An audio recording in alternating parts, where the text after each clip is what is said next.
there were rogues, and I think it's very hard not to be corrupted.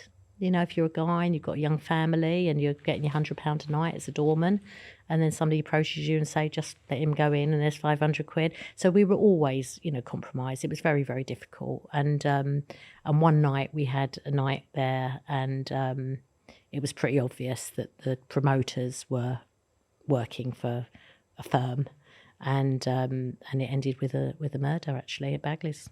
One of our doormen got stabbed to death, yeah. We do everything we can, but after that, it was, you know, the conditions on our licence, and we had one guy that we knew that went to prison, and I'd never been to a prison before, but I went to visit him in Wormwood Scrubs. It was quite an experience.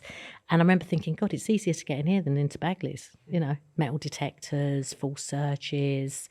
To me, it sort of took the magic out of the nights. And there was so much I could talk about, you know, and I think also the mood of the club changed. I think as the demand for the drug got greater, it was manufactured in a different way. So whatever that first, you know, it got a little bit harder, you know, whatever they were making these, you know, horrible versions of what a pill was.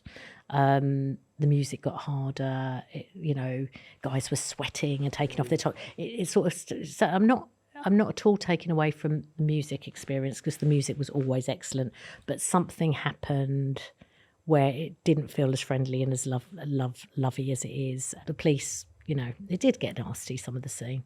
And it's such a shame. And then it moved into festivals. And as I said, full circle, kids didn't have the disposable income and didn't live for the weekend, you know, because a lot of them were going to, you know, the Tony Blair effect, everyone was going to uni.